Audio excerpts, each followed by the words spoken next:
This podcast is brought to you by The Secret Meditation. Experience the magical frequency for yourself. Welcome to the Mark J. Ryan Experience with your host, Mark J. Ryan, mind-body expert with over 25 years experience in NLP, hypnosis, and coaching, taking you on the road to self-discovery, exploring different parts of yourself, including spirituality, the latest research into the brain and the mind, and how it can help you attain more of what you want, including wealth and money. Mark will be coaching you in the latest technologies of change, from interesting fields such as hypnosis, NLP, and brainwashing. You'll also learn how to improve your relationships and love life. Learn the newest techniques in sales and marketing to improve your income. You'll learn all this in an easy and fun way to understand using current events. Get ready to change your life for the better with the Mark J. Ryan Experience. Hey everybody, this is Mark J. Ryan. I'm going to do a podcast here. Sometimes I say I'm going to do a short podcast or a long podcast, and if I say I'm going to do a short one, it'll turn into a long one. So, not sure how long this one's going to go. I am sitting off Everett Memorial Highway in Mount Shasta, California. It's the road to the top of Mount Shasta. It doesn't really go all the way to the top. It goes up to about 9,000 feet at the very top, but that's all closed right now. And usually this road is very, very quiet this time of the year. And for some reason, I don't know why, there seems to be a lot of cars, so you may hear some cars going by in the background. And that's people going up and down the mountain. There is some skiing going on, but there's a different entrance to that. But this is very popular for hiking and for snowmobiling. So maybe there is some leftover snowmobilers still up here from the holidays. Anyways, it's a spectacular day. It's been really cold, a lot of rain. And just above us, we're at about 3,500 to 3,900 feet. We live at about 3,900 feet. And you get up to about 4,100 and there's snow. Right now it's probably gone up to about 5,000. It wasn't a lot of snow. Got to melt off. But for early January, it is a spectacular day. It was 66 when I turned my car off. Sunny. And just looking at these beautiful evergreens, the different pine trees and cedars and whatever else, the ponderosa pines, all different kinds of trees, watching the sun shine on them. But sitting here in my car with my jacket off, windows open, and it is spectacular. So I thought this was as good as any to do a podcast, talk a little bit about what's been going on, and a little bit about the secret meditation. I've had some questions, people asking me things about it, getting some comments back from people. A lot of people love it. Some people are getting into states and not knowing what to do with it. Some people are getting it faster than others, but overall it's been very successful, and we should be getting our new order of them. And we're looking at around the 12th or 13th. We had to put another big order in because they sold out so fast. But I think that the topic of what the secret meditation is and what it's about is the direction that I'm starting to head and the direction that I'm going. I'm looking at the three different new directions in my life, and then one of them is sales. I noticed that people have a real negativity towards sales, but every business or everything that you're doing in business or wanting to progress and get better at something involves sales. We're not going to really get into that and talk about that on this podcast. But I'm able to talk to people a lot of times and get around the concept of sales and how to communicate and how to get the transfer of money for value, for product, for service. And people say how to do something with sales. So I've got a sales course. I've had a sales course for a long period of time that I use myself, and it uses a lot of different techniques with neuroscience, but it also goes into the spiritual realm a little bit, what I call the spiritual realm or subjective experience. So if I look at subjective experience as compared to objective, just to get the definitions clear, if I look at objective and I say, okay, I look at it, let's say a flip chart, and I draw a line all the way across it from one end of the flip chart, just a flat blue line from one end to the other. Objectively, we could say that's how long that line is. But subjectively, in our mind, in our mind's eye, in our imagination, we can take that flip chart, that blue line, we can add a foot on each end. We can change colors of it. We can do all kinds of things subjectively in our mind to that blue line. But objectively, pretty well 12 jurors at a trial would agree that's a blue line, whatever the distance is that it travels there. We could say, yeah, but that blue line can go on to infinity or whatever. That's our subjective experience. So it's kind of like a difference between our objective reality, what most of us can look at and agree on, what science can say, even a little bit past science. But then there's the subjective experience that a lot of times science won't even get into. They won't even look at or acknowledge because they can't put any measurements on it. And in actuality, you really can't measure things. I'm going to get into another podcast about this. I've already got some notes taken on it, so I don't want to get too far into it. But basically what I'm saying is that the secret meditation is about, there are some objective things that you will do that will bring you into a subjective experience. And the thing about a subjective experience is if I say about that blue line on that flip chart, go ahead and do something with that past the lines that we can see on the flip chart. If there's a room full of 30 people, there's going to be 30 different subjective things going on there. But if I could say to you, okay, what I want you to do is I want you to go a foot to the right, and I want you to kind of make it an orange color like the cones you see on the side of the road. Now we're getting a little bit more specific. We're starting to get into a strategy. And then after that, I want you to make a yellow one, kind of yellow like a yield sign that we see here in the United States, that color yellow, and make that another foot long. And in your mind's eye, make it approximately the same width as the blue line. So now we got blue and an orange and a yellow onto one side. We start to get a certain strategy of subjective experience. And that's what I'm interested in. I'm not interested in proving to you objectively about certain things. When I get into the neuroscience and I'm doing coaching calls, or if I go to a business or a company and do a seminar or help people there, I'm going to pretty well stick with objective things. You get into a business, you get into professional things, you don't want to go too far into woo-woo land. But if I work with subjective experience, a lot of times I can get points across, or I can get you into certain states of being, or I can get you to see, more importantly, experience things.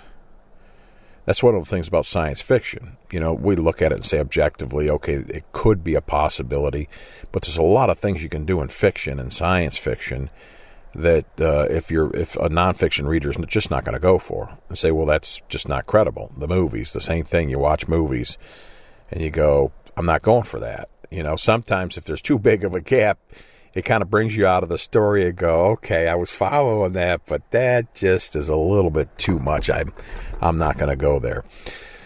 And what I'm asking you to do, what I'll ask you to do with this podcast, and what I ask people to do with the secret meditation, a lot of the other meditations I do, is to say, look, don't necessarily believe it. Don't necessarily look at it. Actually, somebody was doing it the other day, and they were saying, you know, geez, I had a hard time as I was doing the hand part of the meditation. I found my mind was going in there and trying to analyze it. And I said, perfect. That's exactly what you want.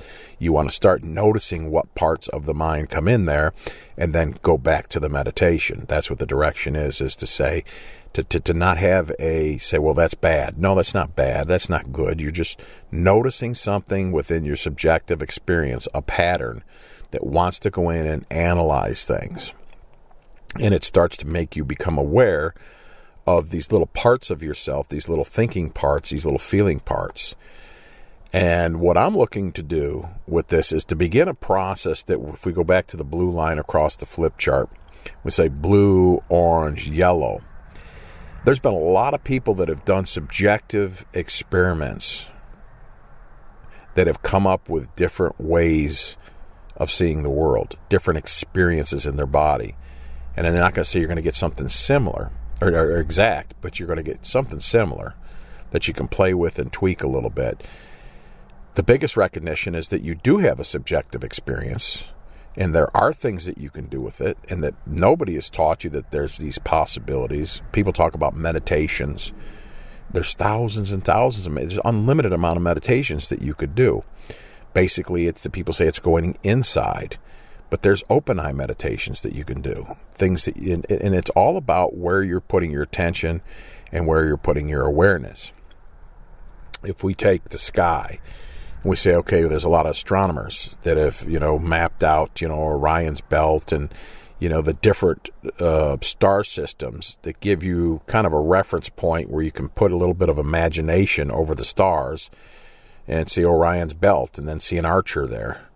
And then the stars that are there, I'm not sure if it's Sirius or Draconis or something like that that's within Orion's belt. But it's an easy way to overlay your imagination on the stars to know where that star system is and basically kind of know where you are in perspective sitting on this Earth. I was looking at an image a little bit ago. Let me get it back up again. And this image has always captured my imagination. And I have seen it in full color. But I didn't realize that originally it was a wood carving. I see here is it in black and white, but it's a wood carving that I guess, I don't know if people use to print with or whatever. But it's a picture basically, it's called, and I hope I'm saying this right, the Phammarian. And the Phammarian is basically, oh, hold on, we got the Forest Service coming in here. Hello. Hey, how you doing? Good. I just seen your car parked back in here. I thought I'd make sure you're doing all right. Yep, doing a podcast for my radio show. Okay. I figured it was a nice place to do it. So this is a good spot. I'll catch you later. Yeah, thanks. Thanks for checking on me. That's the friendly Forest Service checking on me to see if I'm okay out here. So the road I'm on is kind of muddy. And he was probably checking to see if I was stuck or not. Anyways, so this image is the Phammarian, and it's a wood engraving. It's by an unknown artist, according to Wikipedia. And they say it's so named because the first documented appearance is in Camille Flammarion's 1888 book, L'Atmosphère Meteorologie Populaire. But it basically, I've seen it more from mystical things and mystical quests. And it's a picture of a guy, or an engraving of a guy. If you can imagine, looking outside and you're looking around and you see the sky, imagine at nighttime you're seeing the stars. And it's a picture of him like being able to go to the canopy of the stars and stick his head through as if the stars were a canopy, a big tent. And there's just basically holes in a big tent, and there's something beyond that. And he is able to stick his head through, and when he sticks his head through, he sees a completely different world. Completely different world, new worlds, actually. And so his body is like kind of in this world, but his head is in other worlds.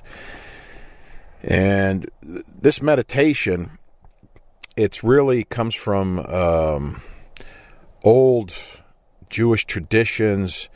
Christian mystics have brought it up. I've looked for it elsewhere, but I found it years ago from a guy, Roy Masters. He's still around. He still does stuff. But it was a meditation that he discovered. I went and did some search with some people that were doing something close to it that was more Kabbalistic and mathematical.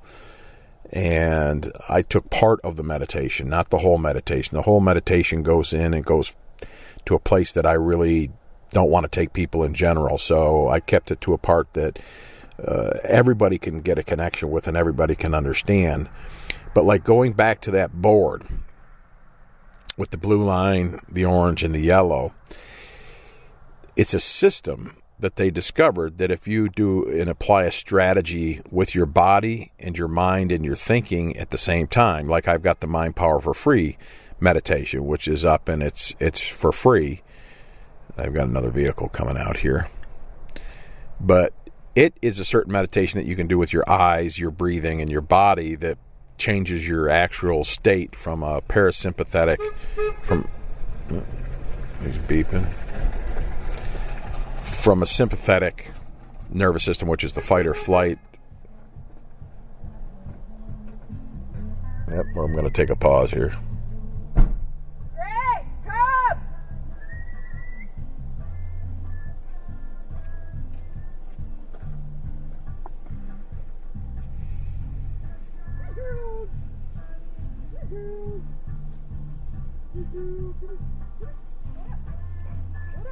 Don't be like that today, you fucker.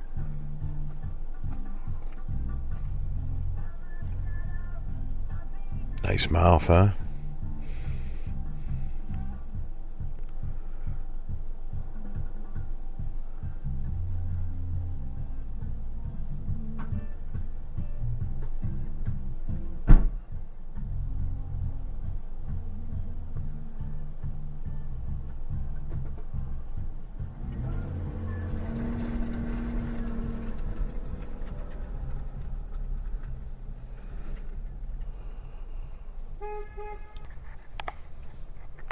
Okay, just had a lady coming by looking for her dogs, swearing, cussing up a storm, smoking a joint. So I got a little bit interrupted. Not quite sure where I am, but I think you might hear beeping in the background. Anyways, sometimes things like that happens when I start to go into a little bit of esoteric material. Come on, lady, come on. Weirdo.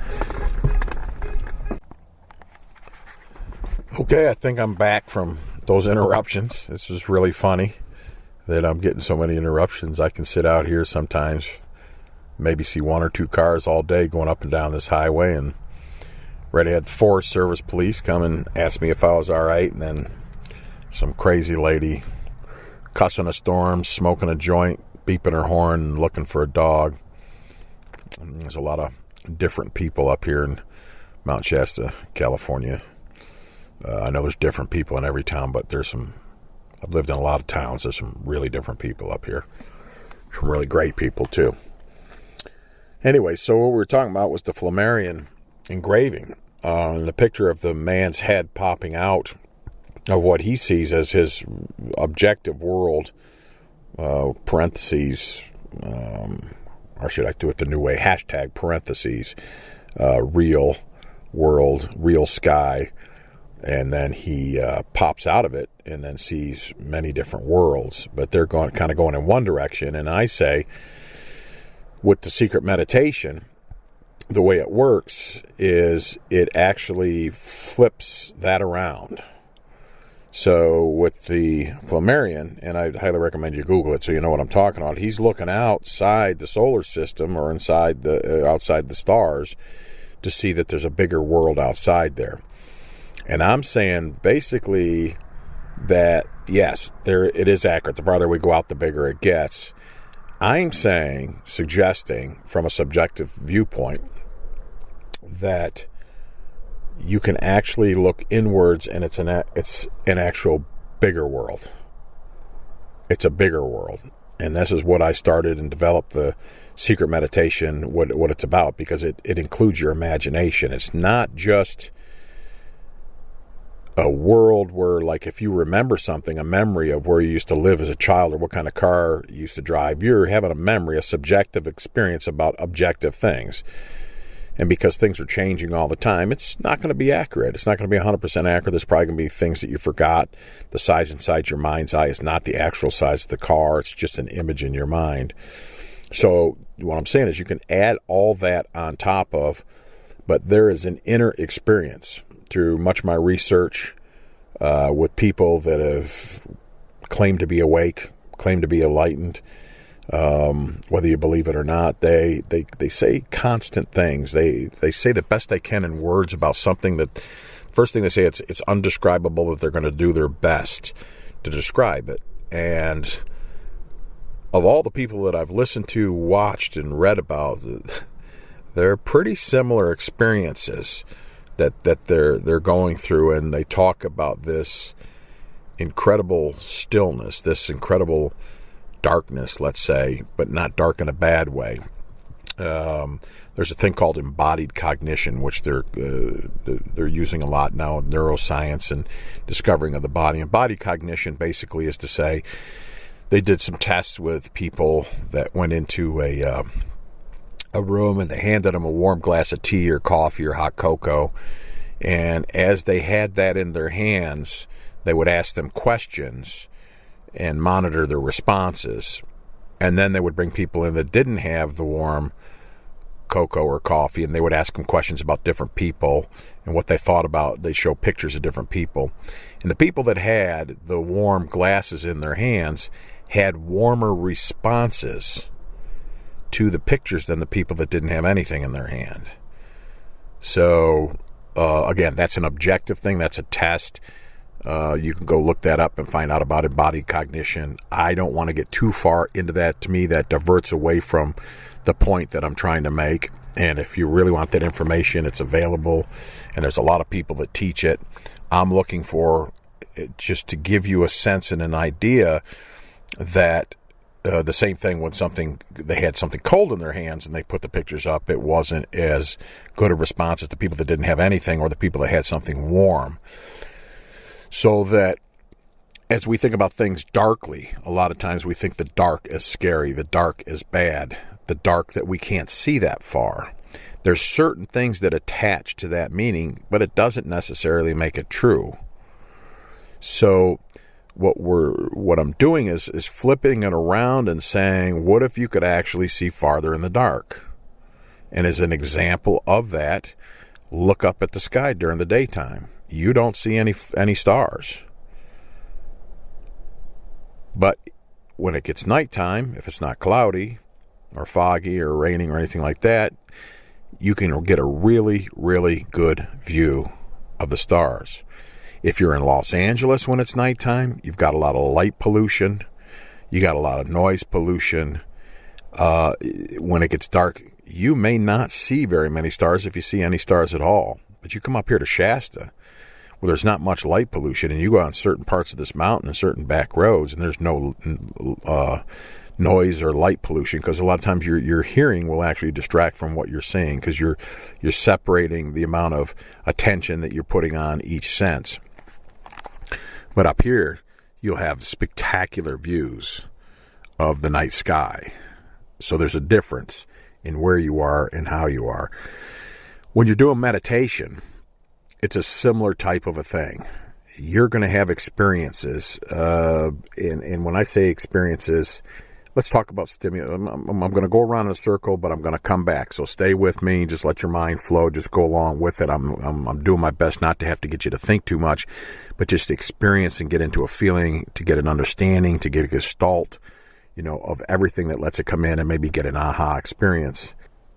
With meditation, what we're looking to do is to kind of lighten or lessen the external senses: sight, sound, hearing, taste, smell, all those things, and experience something different as those senses get less, as the input from those senses. With the stimulus response, we are accustomed to a certain level of stimulus. And a lot of times if we don't have that, we'll go after it. We'll create it. We'll find it, because we're addicted to like a kind of a channel of stimulus and response. And we don't see this. We don't recognize this. We don't realize that we're caught in this channel. And from the channel that you're in, you'll have responses that say, no, I'm not caught in a channel. I see other things. I don't. And the mind works in that way to defend, to keep your beliefs intact. It will come up with reasoning that makes you think that you can see outside the channel when you really can't. What I look to do with my experience with NLP and hypnosis and eye movement integration, everything that I've been certified in, and there's a list of it for years, is to say, let's forget about that. Let's forget about our belief systems for a little bit and what we do believe. Play a little bit. Go into the playground. Try some of these strategies of thinking. Try some of these strategies of experimenting with your senses and see what else might be there. So we'll talk about that channel again. What I'm looking to do within that channel is similar to the wood engraving I talked about earlier, where we look up and we see the stars in the sky. Well, from this guy's concept, if he stuck his head past the stars, which he looks at as a canopy, there's whole other worlds there. And I'm saying that your channel that you're in, if we can figure out a strategy to get you to lessen your responses to the stimulus coming in, you can start to jump outside of your channel and notice that there's other things there. Now, some of you may not be interesting to, but I haven't met too many people that once they do some meditations, the people in flotation tanks, if you know anybody, if you've done one yourself, or people with that have done a flotation tank, ask them about their experience. I haven't heard anybody say that they hated it. Almost every single person said they hated it a little bit at first because they could really hear their mind chattering and going crazy. Just like that person I told you earlier, when they were doing the secret meditation, they were doing a certain part of it. And they said they realized their mind was going crazy, analyzing, why has he got me doing this? Why is he doing, why did he change? Why is he doing it that way? Well, you get into a flotation tank, it's kind of the same type of a thing. At first, when your senses, because you're floating in water, you're not feeling much, the temperature of the water is your temperature, it's dark.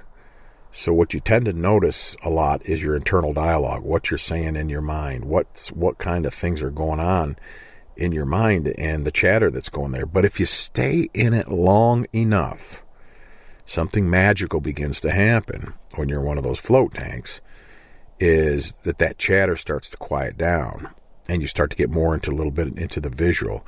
You start to calm down, your body starts to calm down, and you experience something different, mainly with your feelings, but you can be a lot of times with your visual. Years ago, there was a movie about float tanks. I think John Hurd was in it or something, and he experimented with different drugs in there, and so it put things in people's minds, because the float tank business was getting bigger and bigger. That movie came out, and then all of a sudden, float tank business went away. It scared people. You know, they thought they were going to have altered states, I think the movie was. I'll have to come up with the name and put it into the blog or what I write about it. But anyways, they're making a resurgence right now. A friend of mine down in the Sacramento area, him and his father are starting one where they think they've got like 5 different tanks in there. And I can't wait to go visit him and do a float tank. My wife, Kathy, float tanks, loved them. But the float tank cuts off the outside stimulus, and then you begin to go inside. And I call it your inner telescope. And people think inside, dark, the embodied cognition part goes back, and most people tend to think smaller, not as much information, not as big, closed in. Some people even think it's claustrophobic. But I'm suggesting, just for play, without objective proof or reality, to say, what if your inner mind, your inner thoughts, when you go into meditation and you start to stop the stimulus and response, is actually bigger, more powerful, more experiential than your outside world? Then I'm looking over at Mount Eddy, which is across from Mount Shasta.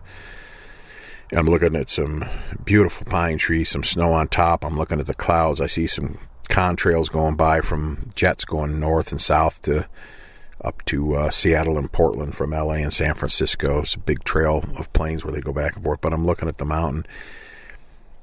And what I do is I kind of play this game where I overlap that internal image to the external one. And some people call it a map across, but I'm actually looking outside with my eyes open and taking that internal image. It's another meditation. I can get into it into the future if you want. But what it does is you can then begin to see, like this guy in that carving, that there is a world that's bigger than this one. Whereas we always have thought and brought up, wow, this world we look through in our eyes, it's huge, it's big. But in actuality, maybe they're the same size.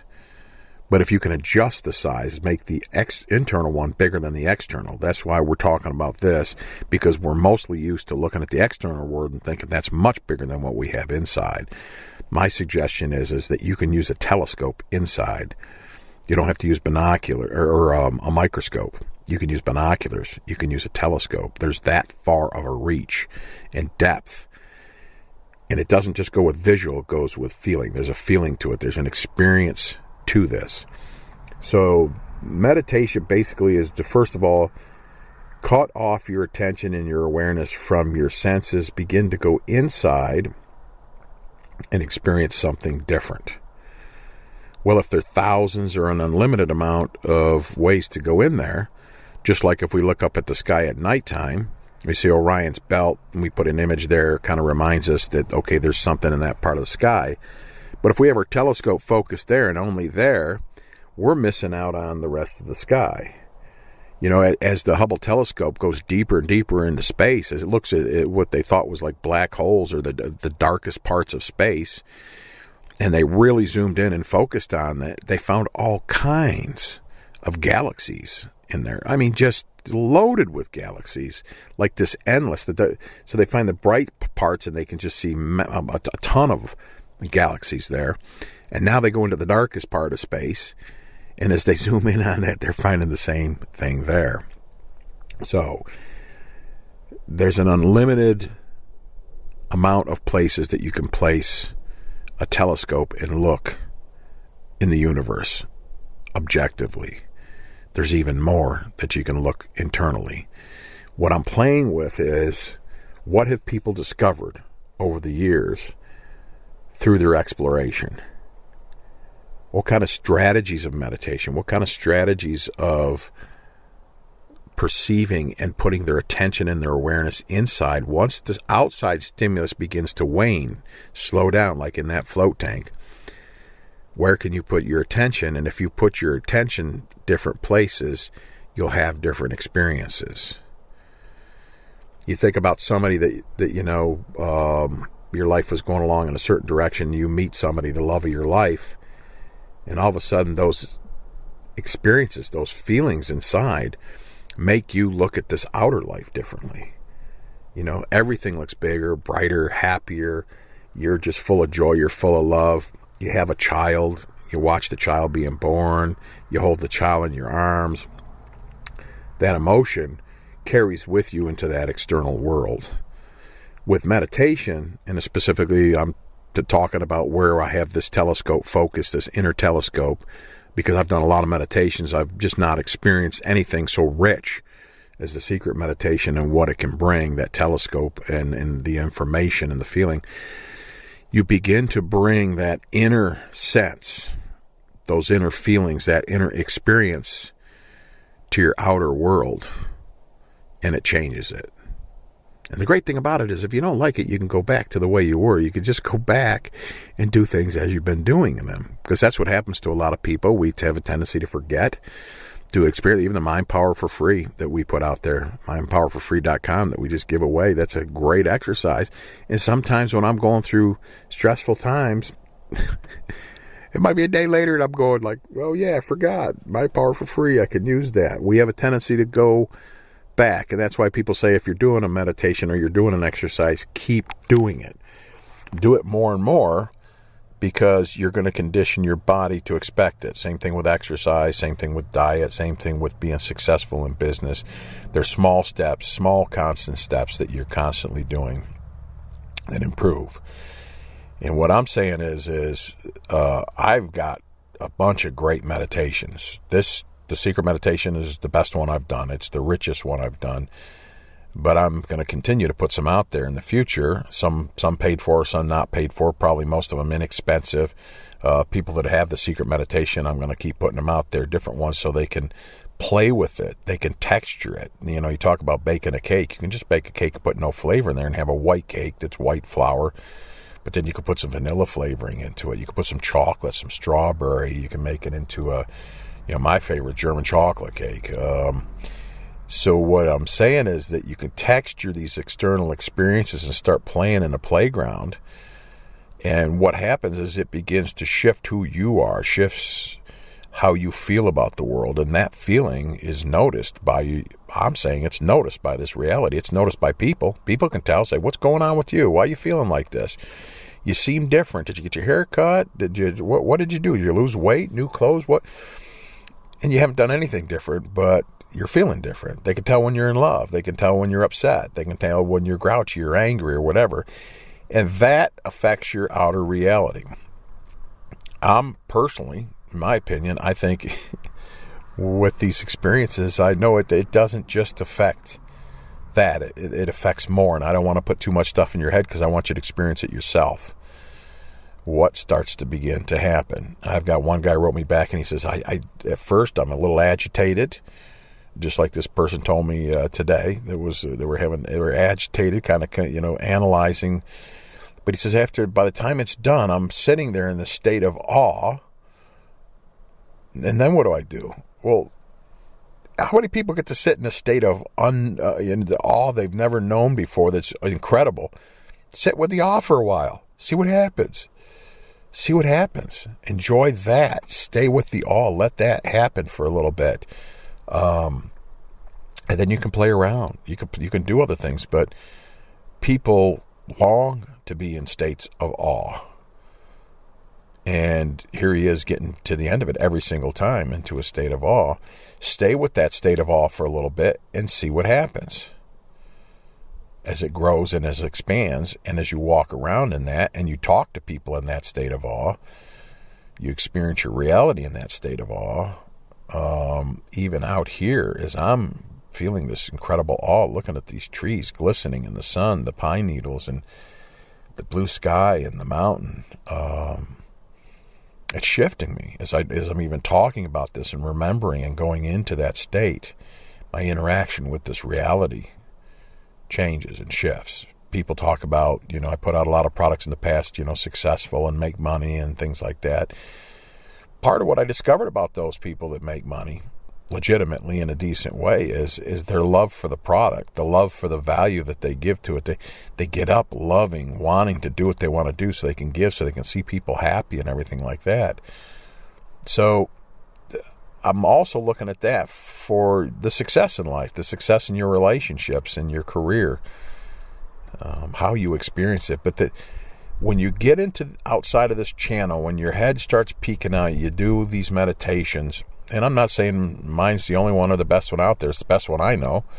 And I got it from somebody else, and it comes from an ancient tradition, thousands of years old, that has a certain strategy to it, that when you follow the strategy, it kind of puts you into a place like aim in the telescope at waterfalls. You're sitting around looking, and all of a sudden you move your telescope, and there you go. There's Niagara Falls in the picture. As kids, I used to go up to Niagara Falls all the time as I grew up in upstate New York.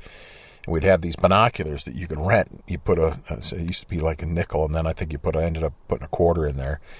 And they put these binoculars, and you could move it around and look at different things. But then all of a sudden, you moved them around. Either I'm thinking right now from the Canadian side. In my mind's eye, I'm viewing this from the Canadian side, and then all of a sudden turning it to the Horseshoe Falls, and being able to get up close and see the power of the water and just be blown away by it. So looking at it at a certain distance with my eyes, but then putting these binoculars on. And a lot of times you get up high in these towers or these buildings, and they'll have these little viewing binoculars. In Empire State Building, same thing when I was a kid.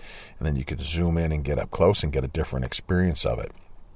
This meditation will pull you out of the channel. And whatever meditation you do, just lowering your senses and starting to get inside yourself without even any focus or attention or awareness of where else you want to look or what you want to do, just concentrating on your breathing. Close your eyes, concentrate on your breathing in and out.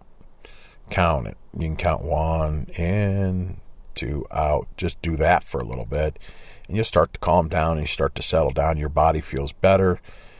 You start to go inside and things happen. And what I'm saying is that I've got a bunch of great meditations which have strategies to it. I was watching a cooking show with Kathy the other night, and we were watching them bake this blueberry bundt cake and this key lime chiffon pie. And we watched them go through the process of making it and then tasting it right there. And it was incredible.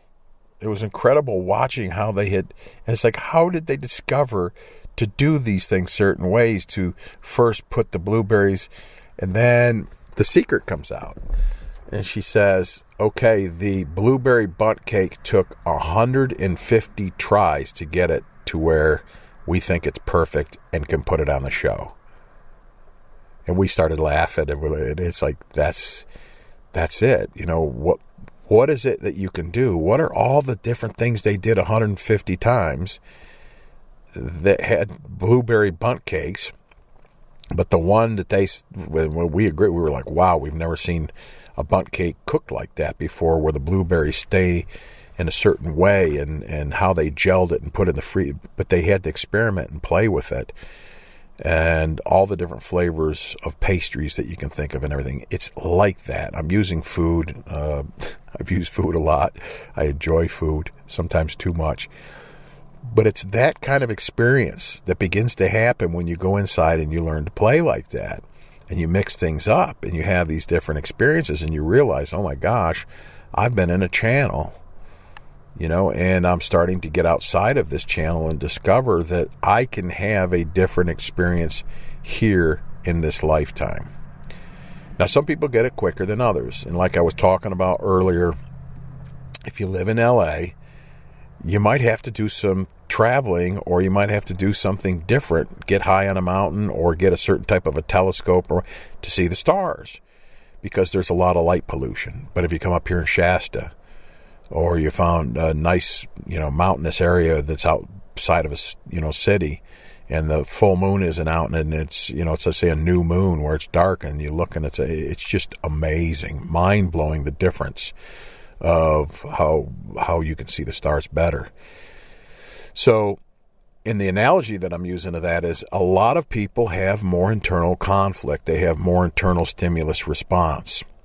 And what I look at it as, to me, is that when you get a stimulus response, let's say a negative one, okay, where you go inside, you get caught, you're in anger, you're in upset and everything. You're going inside, but it's like you're in a box, or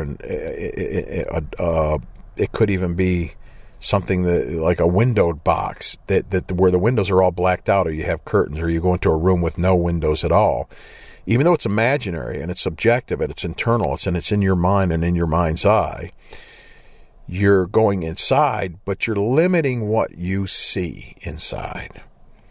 So if the inside is what I'm saying is actually bigger than what you're looking at the outside, but you choose to go into a closet in a room, in a small closet in a room, and close the door and it's dark, and you expect to experience the world and everything the world has to offer, it's just not going to happen. You got to come out of the closet, not necessarily in that way, but you open the closet door, you come out, you come into a bigger room, and then maybe you go outside to an outside door, and then you look up at the sky and go, holy mackerel, what a different experience.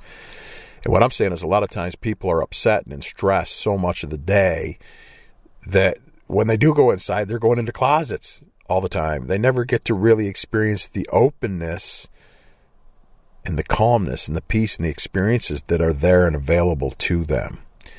So what I'm doing in the secret meditation, what I'm doing with my podcast, where I'm heading in my life, besides the sales, is the neuroscience and how the brain works, and the combination between the neuroscience and the spiritual, but more so as a subjective tour guide. I come up with the idea of a subjective tour guide, is to say, how can I be a subjective tour guide, and like an amusement park, take you on different little places and things to try out that, are going to make your life better, are going to realize what you really have here and not be limited and be in a closet and think, wow, this is it, a dark closet, this is all it is. These are little ways to get outside the channel. These are little strategies to open up a little bit so you get the full experience of who you are. Because when you get outside there and you start to experience this, you'll experience a different you. You'll realize you're not so small. And this is really the ultimate part of it, is to start to wake you up to who you are. And you have to have the experiences, bigger experiences, to realize, wow, I'm that too. I'm not just this, I'm that too. And as you continue to flavor things, you go, I'm there too. I'm that too. You're experiencing it. You're feeling it. You're having it there. So that's what it's about. It's a subjective tour guide. It's an inner playground. It's opening up and to say, give it a shot. You're here for a limited period of time that we know of objectively, okay? And I'm saying there's places you can go and experiment with. And I'm going to start bringing in some other meditations that will bring you different places. And like an amusement park or like a fine restaurant to try different things, to experience different things. Those experiences stay with you. They build with you. They open you up. And then when you're in this objective reality, or what we call the subjective reality, it transforms what happens here. And a lot of times, those little closets that we tend to go into when we're angry or we're upset, and we don't see the outside world, we're only seeing the dark inside world in our imagination. We can't really see a lot of times we'll miss things that are happening right in front of us. I can't remember how many times that I've been in a state of worry or upset or anger, and somebody said, "Did you just see that?" And I'm like, "No." They're like, "How did you not see that? It was right in front of you." Well, because I wasn't seeing my outside world. I was inside the little closet of my mind. And I didn't even see past that in there of what else was available, that there's other things. What's everything else I hadn't considered at that time? What these meditations do is they begin to wake you up to what else is available during that current time, that you're not like an animal. When you throw a dog, they immediately run after it. You can stop and say, do I want to run after that? Do I want to go back in that dark closet? Do I want to run after that experience? Or do I want to hold on a minute? That's a great thing that meditation teaches you. It gives you a little bit of a gap between stimulus and response. It gives you some time and space and say, what's everything else I'm not thinking about or including or considering right now? And which direction do I want to head? And so it opens that up. It opens that experience up to you, and you begin to have less stress in your life and more positive experiences if that's what you choose to do. Okay, I think I loaded your head with enough stuff for now.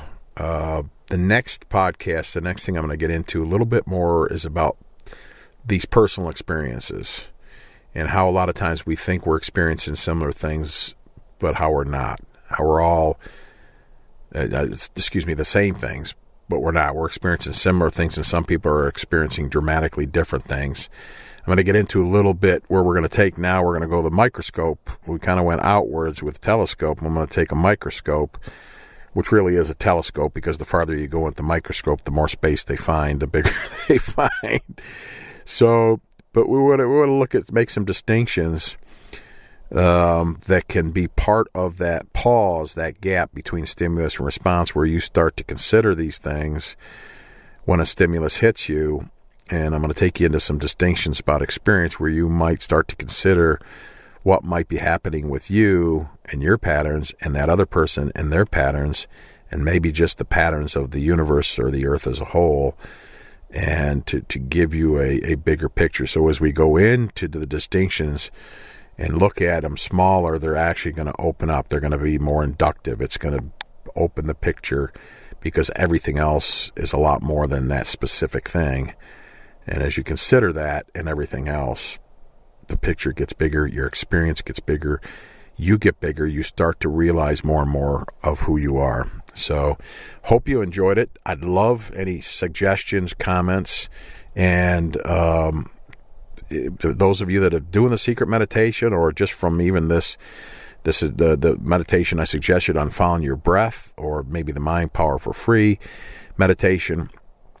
I would love to hear some of your experiences, or maybe even suggestions about your own personal alchemy of what you added to it, what you took away from it, and how your experience was different, and see if we can get that into a strategy, maybe teach that to some other people. Let's keep that open as we go down this trail and see where it leads us. And hopefully in the process, it's going to be very entertaining, a lot of fun. And as explorers and as a subjective tour guide, hopefully by the time you're done, every day you wake up, you say, let's do that again. a kind of a different Groundhog Day where you wake up in a good way. This is Mark J. Ryan. Looking forward to talking to you next time soon. Take care. Thanks. Appreciate you listening. Have a great new year. Bye-bye. This podcast is brought to you by The Secret Meditation. Experience the magical frequency for yourself.